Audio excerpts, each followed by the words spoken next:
хандаж энэ асуудлаа бол шалгуулахыг бол нэн тэргүүн тавьсан. Одоо энэ асуудлыг бол зөв үү буруу юу гэдэг асуудлыг бид нар өөрсдөө тайлбарлаад авах биш. Тодорхой шалгадаг одоо хүний эрхийг хангаад ажиллаж байдаг энэ байгууллагууд руу бид нар хандах нь зөв юм байна гэсэн байдлаар бол хандаж цагдаагийн байгууллагууд хандсан. За энэ байдлаараа бол шалгуулаад явж байгаа энэ процедур дээр бол та нар одоо санаж байгаа бах.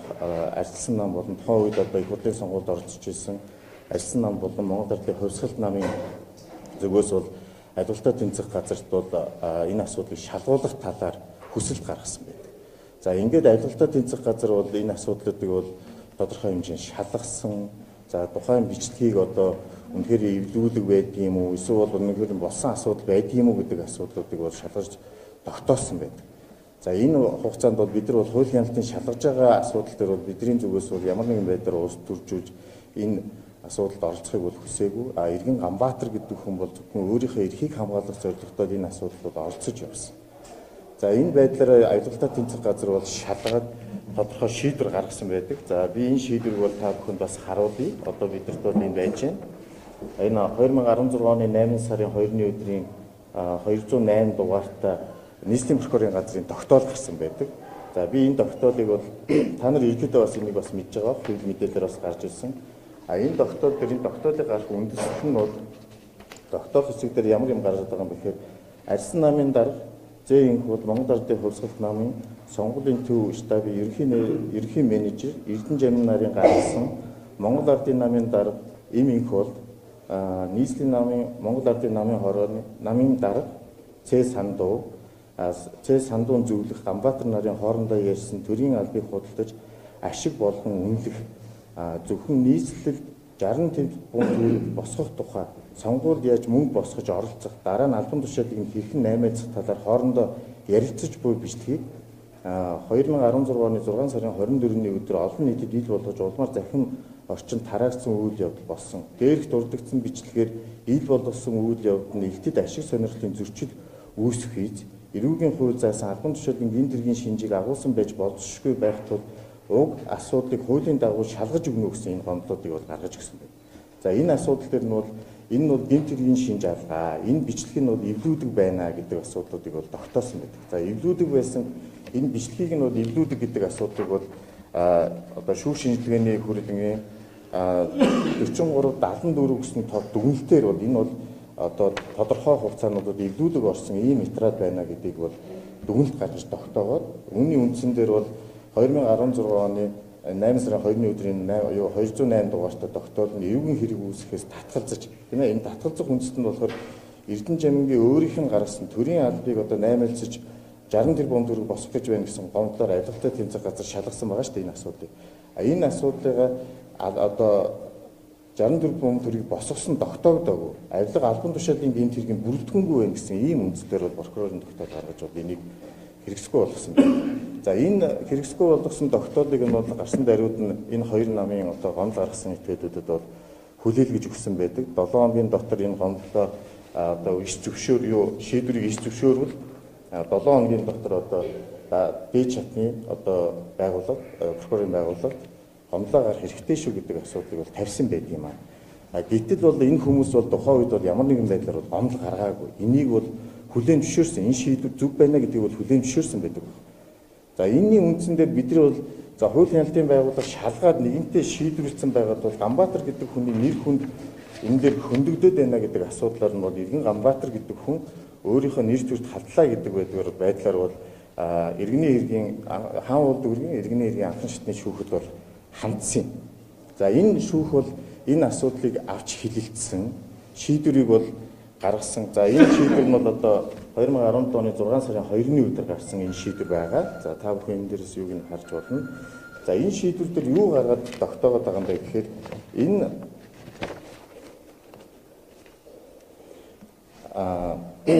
их сурвалжин тодорхойгүй эвлүүлэг хийсэн материалаар одоо хэвлэл мэдээллийн хэрэгслээр засаж Ганбаатарын нэр төрийг утаасан ийм үйлдэл болжээ. Ийм учраас одоо Эрдэнэ Жамингийн буруутай байна гэдэг байдлаар бол нэр хүндийг нь одоо сэргээ гэдэг асуудлыг бол шийдвэрлэж өгсөн юм.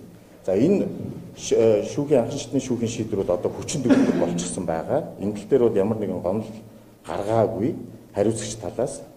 Энэ асуудал дээр бид нар бол энийг бол бид нар одоо тухайн үед нь бас хэтрхийг улс төржүүлээд яг энэ бас сонгуулийн үе болж байгаа учраас энэ асуудлыг бид нар хөндөд яах вэ?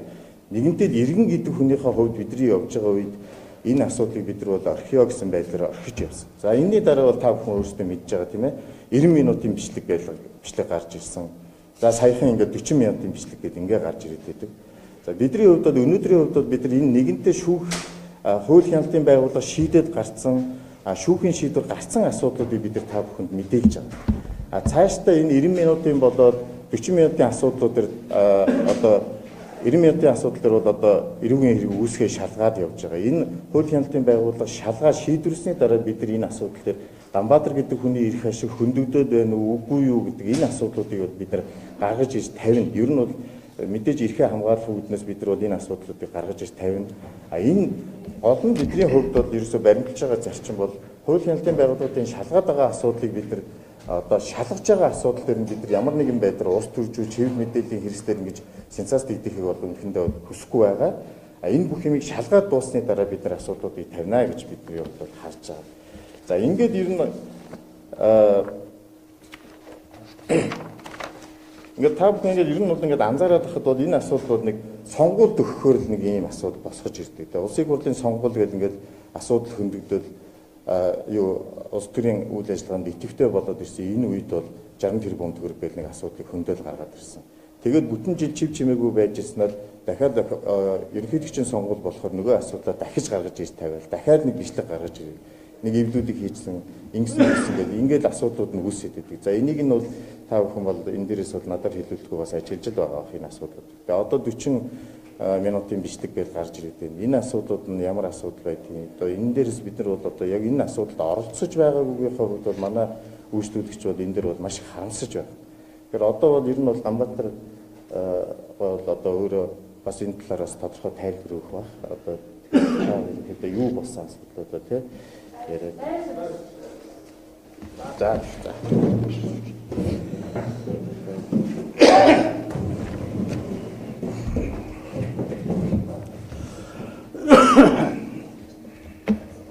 За сайн байцгаана уу. За би энэ Монгол Ардын намын нам төрийн албан тушаалыг одоо зарж борлуулж 60 тэрбум төгрөг босгох гэсэн энэ асуудлууд холбогдоод байгаа Ганбаатар гэж юм байна. За би бол Монгол Ардын намын гишүүн нийслэлийн намын орооны дарга Ц Сандуу гэж хүний зөвлөхийн сонголт ажлыг хийж байгаа. За энэ хугацаанд бол одоо бол жил гарan хугацаанд бол би энэ авилгалтай тэмцэх газар тагнуул тэгээ энэ цагдаагийн байгууллага гэдэг хууль хяналтын байгууллагууд одоо тайлбар мэдүүлэг өгөөд өнөөдөр хүртэл одоо ингэ явж байна. Энэ нь бол цаашаа дамжираад одоо өшөөл шалгалтууд ингэ хийгдээ явж байгаа. Энэ хугацаанд яагаад одоо энэ хэвлэл мэдээлэл энэ юмд хандаагүй юм бэ гэвэл надад бол энэ хууль хяналтын байгууллагууд бол хууль сануулсан. За ийм одоо хэрэг бүртгэл өшөө дээр нь одоо энэ хэргийг шалгаж байгаа үйл явж байгаа үед ямар нэгэн байдлаар олон нийтэд одоо хэвлэл мэдээллийн хэрэгслээр цацх нь бол одоо оройтой шүү гэдэг ийм имийг бол надад хэлсэн. За би бол хууль дээдлсэн. Нөгөө талаар бол иргэн хувийнхаа хувьд улс төртөө энийг холихгүй. Үнэн нь яг хуулийн хэмжээнд ямар хэмжээнд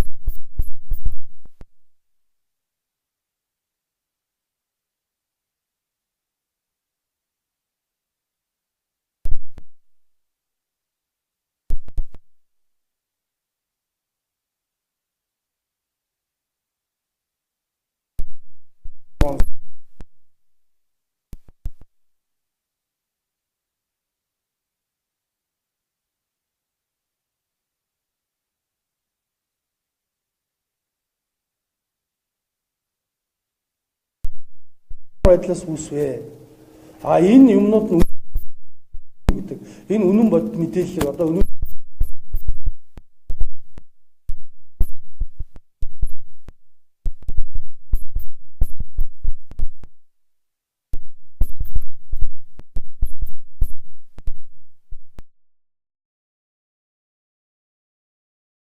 одоо энэ дор зодоо гэдэг хүн бол өөрийнхөө хийж ирсэн, өөрийнхөө хийсэн стратеги энэ санхүүгийн схем ээ, тийм ээ. одоо төлөлгөө одоо намын одоо стратеги төлөлгөө санхүүгийн схемийг бол өөрөө хийгээд ирсэн. Энийгээ биднээс санал болгож ирсэн болгож ирсэн. Биднээс энэтэй тайлбар танилцж ирсэн. Тэгээ яг үннийг хэлэхэд бол одоо энэ сүүлдээ өөрийнхөө хийсэн юмыг биднээсийг хийсэн болгоод тэгээд одоо манад ажиллаж байх хугацаанд байж хад би олон хүнтэй уулзж ирсэн. Намынхаа ч улсуудтай, энгийн ч улсуудтай уулзж ирсэн. Энэ уулзалт бүхэн тэр дорцод өгдөг хүн байсан. Тэгэхэд тэр бичлэгээ нийлүүлээд бүгдийг эвлүүлээд одоо ингээ эвлүүлэх хийгээд одоо энэ 90 минут бол 2 минут нь 90 минут болоод 90 минут нь 40 минут болоод одоо хэд болох нь би мэдэхгүй байна. Ингээ яваад байгаамаа. За ингээд энэ одоо ерөнхий төлөвлөгөө энэ санхүүтэй холбоотой схемүүдийг бол надад бол зөндөө танилцуулж байсан. Намайг одоо улсуудаа танилцуулаад намд одоо ялах юм бол одоо та нарт энэ аюул чухлаа гэдэг юмыг бол өөрөө танилцуулж байсан. Одоо бол телевизээр болохоор би тийм хэмжээний мэдлэггүй чадваргүй гэж яриад байгаа. Би өнөөдөр манай компанид ажилд орохдоо аль бие ёсоор CV-г өгсөн CV-г би өнөөдөр сэтгүүлчдэд тарааж өгнө. Энэ дээр энэ хүн ямар хэмжээний мэдлэг боловсралтай, ямар хэмжээний чадвартай, ямар хэмжээний одоо санхүүгийн мэдлэг боловсралтай хүн бэ гэдэг нь бол тодорхой гарах байхаа. Тэгэхээр би бол баримтан дээр тулгуурлана. За өнөөдөр болохоор ийм болж байгаамаа. За ер нь бол яг уу ийм уулзалт болсон. Би энийг өнөөдөр бод дүндэр нь хэлье. Миний өөрийн одоо авч явдаг, миний өөрийн компани Шинэ Монгол Хаад группийн 4 давхарт энэ уулзалт болсон. Энэ уулзалтаар бол юу вэ гэвэл ер нь бол нийслэлийн намын хорооны үйл ажиллагааны төлөвлөгөө тэр дор зодвыг хийж ирсэн төлөвлөгөөг биднээс нийслэлийн намын хорооны үйл ажиллагаатай яаж явах вэ? Энэ одоо хэрэг болох юм уу гэдэг дээр удирдлагууд биднээс санал болгож ярилцсан юм байгаа. Энэ бол одоо энэ дор зодвыг хилээд байгаагаар энэ бичлэг дээр тавиад байгаа энэ улсууд байгаагүй. Харин яагаад жинхнээрээ байсан улсуудынх нь одоо энэ дуу авинд гардгүй юм? Яагаад энэ байсан улсуудын энэ хүн хилдэггүй юм гэдэг надад одоо өнөөдөр их сонирн байна. За энэ танилцуул уулзалт бол Шинэ Монгол Хаад группийн 4 давхарт болсон. За энэ болж байхад бол нийслэлийн Монгол Ардын намын 16 оны сонгуульд яаж бэлдэх вэ? Нийслэлийн намын хорооны үйл ажиллагааг яаж одоо өндөр түвшинд гаргах вэ? Олон нийт рүүгээ хандсан ямар үйл ажиллагаа хийх вэ гэсэн ийм схем төлөвлөгөөнд биднээс ярьж ирсэн. Энэ дунд бол дор зодов өөрийнхөө тэр өөрийнхөө хийж ирсэн ерөнхий төлөвлөгөө тэр юмнуудаа бол ярьж танилцуулж байсан. Энэн дээр бол харин өнөөдөр бод дүнээр нь хэлэхэд байсан улсууд нь энэ телевиз араажуу нэвтрүүлгээр гараад байгаа улсууд биш ээ. Нийслэлийн намын хорооны дарга сандуу өнөөдрийн шадар сайд хөрөлс өг манай намын гинсэг амар баясгалан оюун эрдэнэ дорь зодов Ганбаатар гэсэн ийм хүмүүсийн бүрэлдэхүүнтэй энэ хурал бол болсон. Энэ уулзалт ярилцлага болсон. Гэтэл энэ улсууд маань өнөөдрийг хүртэл тэр санхүүгийн схемтэй холбоотой тэр төрийн албыг зарж өргөхтэй холбоотой тийм асуудал яригдаагүй гэдгийг энэ хөрөсөх энэ оюун эрдэнэ гишүүн амар баясгалан гинсэг яагаад өнөөдрийг хүртэл одоо ярихгүй энэний төлөө дуурахгүй байгаад би бол ойлгохгүй. Энэ улсууд байсан. Энэ дээр биднээс юу ярьсан бэ гэвэл нийслэлийн намын хорооны ер нь намын үйл ажиллагаа биднээс ямар өндөр түвшинд яаж гаргах вэ гэдэг л ийм асуудлыг ярьсан. Дорь зодвын хийсэн тэр ерөнхий төлөвлөгөө схемийг танилцуулсан тэрийг сонссон. Ийм байгаамаа. Тэгээд өнөөдөр бол намайг бол одоо энэ схемийг хийсэн боловсруулсан гэж яриад байгаа. Би нэг нөгөө хэлэхэд нэг ч удаа би төрийн байгууллагад ажиллаж үзээгүй. Би төрийн албыг нэг цаг хашиж үзээгүй. Өнөөдөр хүртэл би төрийн албанд ажиллаагүй явж байна. Би бол бизнесийн байгууллагад маш олон жил 20 гаруй жил би бизнесийн байгууллагаар яваад өнөөдөр хүртэл ингэ явж байгаа. Би итгэл үнэмшлээрээ энэ намд орсон. Энэ нам Монгол улсыг хөгжүүлэх юм байна. Энд нь одоо тус нэмэр болох юмсан чаддаг мэддэг юм байх юм бол нэгдүгээр нас ч бас 48 сурчлаа. Ингээд орсон юм байнамаа. За тэгээд одоо хууль хяналтын байгууллага өнөөдөр энэ дорь зодуу яриад байгаагаар өнөөдөр одоо манай намынхан ч бас ярьж байна. 60 тэрбумтай холбогдуулаад ярьж байна. Энийг өнөөдөр энэ дорь зодвын танилцуулсан ерөнхий төлөвлөгөө схем энийг сонссон үзсэн буруутгах юм бол тэгвэл тэнд сонсч ирсэн хөрс өг. Шадар сайд хөрс өг. Их хурлын гишүүн оюун эрдэнэ манай намын гинсэг амар баясгалан тэгвэл энэ улсууд бас буруутгах юм билгүй дээ гэж би одоо бол бодож байгаа. Харин энэ улсууд яагаад өнөөдөр намынхан нэр хүндийг өнөөдөр тэгээд дээр нь өөрсдийнх нь байсан тэр уулзалтын дээр гарч байгаа юм худлаа яваад хахад энэний төлөө үнэн бодтоор мэдээлэл хийхгүй байгаад би жоохон харамсаж байгаамаа. За энэ уулзалтаас хойш бол хоёрдугаарт нь бол одоо бодит үний юмгүй л дорь зодуу гэдэг хүн энэ уулзалтаас хойш 10 хоногийн дараа бол над дээр энэ санхүүгийн схемийг бүр наривчлаад хийсэн ирээд над танилцуулж ирсэн. Энэ уг хэлэхэд би санхүүгийн өндөр хэмжээний боловсролтой биш би эргэцүүлж мэрэгчлээ. Би бол ойлгоогүй. Эхний удаа бол ерөнхийд нь хараад биднээс хоорондоо бол тэрийг яриад тоглож исэн юм байгаа. Өнөөдрийн 40 минутын бичлэг гэдээ гараад байна. Яагаад энэ дорь зодуу гэдэг хүний өөрийнх нь энэ ярианд байхгүй юм. Би тэгээ энэ дээр сандууг оруулаад байгаа. Сандуу гэж хүн ерөөсөй байгаагүй. Дорь зодуу надад энийг танилцуулаад цаашаа та дарга нартай танилцуулж хэлж өгөөч гэж ойлгуулах гэж оролж исэн юм би. Тэр үед биднээс хоорондоо яриад одоо тоглож исэн те ийм их мөнгө босгох юм байна, тийм юм босгох юм байна. Ингэх юм бол алах юм байна штэ гэдэг юм ярьж исэн юм байгаа. Тэр ярилцлагыг бол би өөрөө мэдэж байна. Хоёулаа сууж байгаад ярьж исэн учраас. Тэгэхэд өнөөдөр ямар нэгэн хэмжээгээр л одоо ингээд сонгуул болоод ирэхээр ямар нэгэн хэмжээгээр л одоо энэ үйл ажиллагаа яваад одоо улс төрийн үйл ажиллагаа яваад ирэхээр энийг гаргаж ирдэг. Гаргаж ирэхдээ дандаа огт байгаагүй. Тэгвэл яагаад энэ хүн дорь зодуу гэдэг хүн тэр байсан улсуудыг гаргахгүй байгаа? Тэр байсан улсууд би түрүү хэллээ шүү дээ. Энэ улсууд байсан яагаад энэ улсуудаа гаргахгүй? Энэ улсуудын тийм бичлэг хийсэн бол дуу хоолойг нь яагаад гаргахгүй байгаа? Яагаад эндээс шал өөрөөр одоо тэр инх болт гэж намын даргаыг оруулаад сандуу гэдэг хүнийг оруулаад ингээд байгаа юм байна. Тийм л одоо үнэн шударга хүн бол тэр уулзалтанд орсон тэр улсуудын тэр бичлэгийн зурагтаа тэг гаргаад ирэв.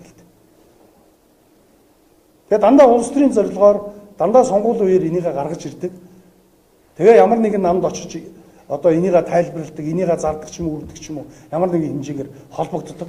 Тэгээ энийг бол эх орон шударга хүн гэж тайлбарлаад байдаг. Ийм юмнууд явж байгаамаа. Тэгээд энэ бол өөрөө бол надад анх бол танилцуулахтаа бол юу байггүй л энэ бол Оросын холбооны улсад одоо хэрэглэгддэг схем санхүүгийн. Энийг бол одоо 12 онд бол ардсан нам бол хэрэгэлсэн. Тэгэхээр одоо 16 онд бол нэлээ одоо хүчтэй том сонгуул болно. Танаа нам бол энэ схемийг аваад ашиглаад ингэ явах юм бол одоо сонгуульд бол ялах магадлал өндөр шүү гэдэг юмыг тайлбарлсан. Мэдээж хэрэг энийг цаашаа намын удирдлагуудад танилцуулж өгөөч, энийг одоо ойлгуулад өгөөч гэсэн надтай бол хэд хэдэн удаа уулзаж энийг тайлбарлаж ярилцаж бит хоёр зөндөө олоодаа санал солилцож инээлж удаа бол би. Одоо бол энийг эргүүлээд энэ нь өөрөө одоо Ганбаатараар улс төрийн хэмжээнд Монголд хол явахгүй болохоор дандаа нэр бүхий одоо энэ намын лидерүүдийг оруулж ирж энийг өндөр авахулах гэж тэгээ эвлүүлэг хийгээд яриад байгаад нь л одоо би бас харамсаж байгаамаа.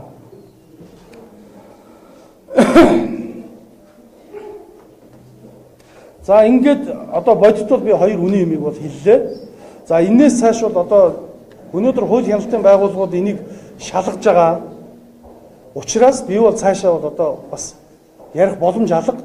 Мэдээж энэ шалгалтын үр дүн дараа энэ хуулийн байгууллага шалгаад хин нь одоо үнэн яриад явсан, хин нь одоо худлаа яриа яваад байгаа, хин нь ямар одоо үйлдэл хийсэн гэдэг нь мэдээж нарийн хэмжээ тогтоогдох баг.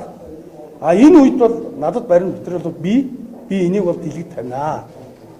Тэгээд би одоо хил мэдээллийнхэнтэй дахиж хандна, албан ёсоор энэ хэвлэлийн багтлыг дахиж хийнэ гэсэн юм бодолтой байгаамаа. Тэгэхээр өнөөдөр бол одоо би ийм юм ярмаар байна.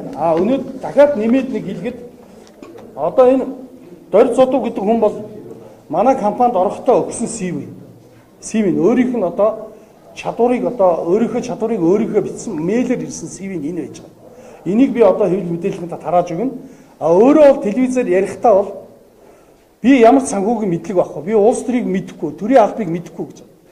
Татварын ерөнхий газар даргын ажил хийжсэн надад ч. газар хэлтс дээр нь ажиллаж исэн дарга энэ дээр бичээстэй байж байгаа. Одоо ч гэсэн цаашаа тэр сэвэг өгөө явдаг юм шиг байлаа. Хоёрдугаар гэх юм бол намын одоо сонгуул тэр намнаас дэвссэн хүний ерөнхий менежер буюу зөвлөхөөр нь ажиллаж байсан. Намд албан тушаал хашиж исэн юм байна. Ийм олон баримт байгаа гэдгийг энэ хүн мэдсээр байж юунд итгэж ингэж байнгын худлаа яриад байгаа би одоо харамсаж байна. Одоо сүүлдээ дэндүү одоо хувь хүнийг ч гэсэн энэ намыг ч гэсэн энд байгаа бүх хүмүүсийг ч гэсэн Монголын ард түмнийг ч гэсэн дэндүү муухай байдалд оруулж байгаа байхгүй. Би бол өөрөө би хүний эцэг хүн, би хоёр сайхан хүүхэдтэй, гэр бүлтэй, ах トゥ утай, найз нөхөдтэй, өөрийн гэсэн эцгээс өвлсөн нэр хүндтэй. Энэ бүхнийг одоо бүтэн жил гаруй хугацаанд энэ хүн бол одоо гутааж дууслаа. Манай хуулийнхны хэлж байгаагаар бол ямар нэгэн хэмжээгээр хэвлэл мэдээлэл рүү бол та энэ хуулийн байгууллага шалгаж байгаа үед бол хандаж болохгүй гэсэн. Би бол хандаагүй.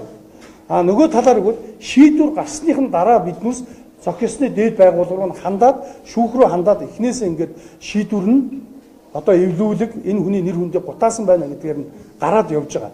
Одоо ч шалгаж байгаа. Энэ шалгалтын дараа би дахиад цаашаа хандна. Нэр төрөө хамгаална. Өнөөдөр Сандуу гэдэг хүнтэй бол би олон жил сайхан найз. Тэгэхэд 16 оны сонгуулиас хойш өнөөдөр хүртэл би найзтайгаа ч уулзч чадахгүй юм чинь. Өнөөдөр би энэ намын гишүүн. Тэгэхэд би намынхаа байраар орох эрхгүй болтлоо ингэж доромжлуулж байгаа байхгүй. За ийм байна. Өнөөдөр нь миний ярих юм бол энэ байна.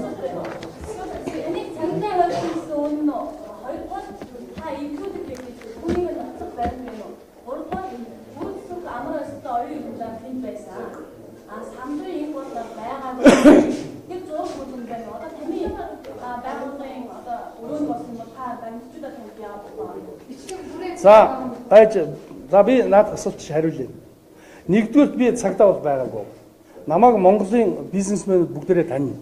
Би бол бизнесээр одоо 20 гаруй жилтэй ганцгаас нь ихсүүлээд 90 оноос ихсүүлээд ганцгаас нь ихсүүлээд өнөөдөр явсан ийм хүн. Энийг одоо манай бизнесийн өнөөдрийн байж байгаа бүх одоо энэ бизнесмен намайг тань. Тэ. Оросоос ихсүүлээд би явсан. Хоёрдугаарт юу гэлээ?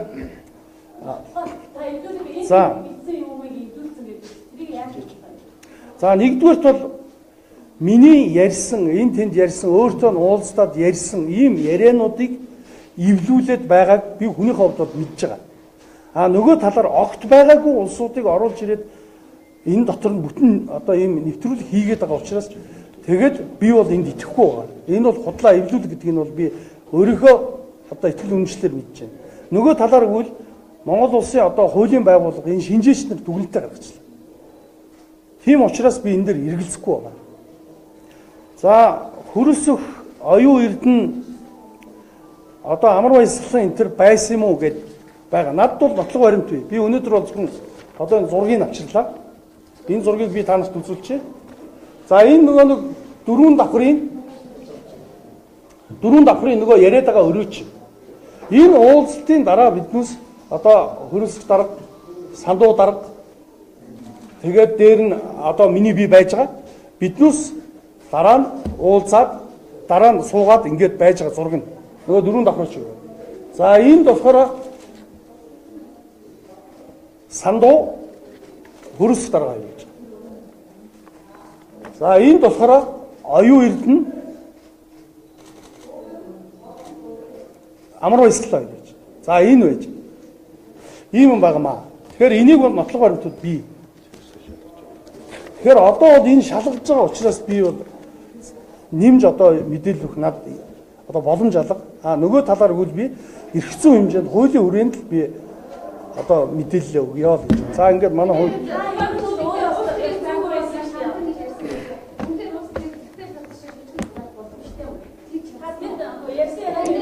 тийм юм бол болоогүй. Тийм юм хийгээгүй. Давай хэлээд нэмье. Ер нь бол би түрүү хэллээ шүү дээ. Дорь зодоо манад ингээд ажиллаж байгаа хугацаанд олон хүмүүстэй уулзж байсан, ярилцж байсан те ийм юмнууд бий. Тэр болгоны бичлэгийг аваад өнөөдөр бол техник технологи хөгжиж байна. Нөгөө талаар гэвэл одоо бараг намайг дуурайгаад ярьчихж байгаа хүн байгаа баг. Өнөөдөр манай тэр илэглэлийн хүмүүс гэж байгаа шүү дээ. Одоо ням дуржгаач дуурайгаа ярьдаг, бүгдийн дуурайгаад ярьдаг те. Юу дуурайгаад ярьдаг ийм улсууд байгаа. ямар ч хэлбэрээр миний дуу хоолойг бол орлуулж авах юм байна. Техникээр ч хүнээр ч орлуулж авах юм байна л гэсэн би ойлголттой.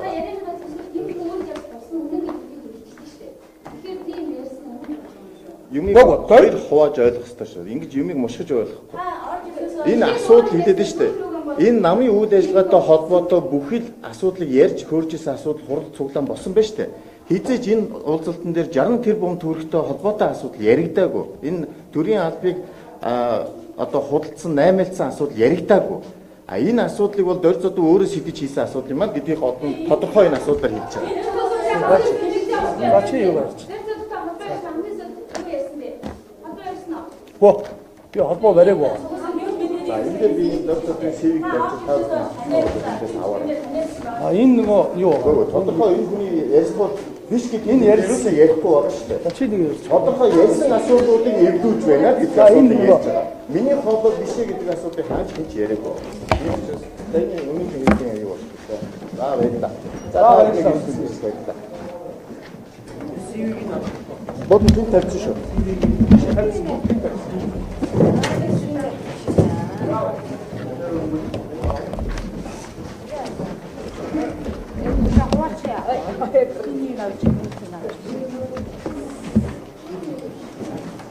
Gracias.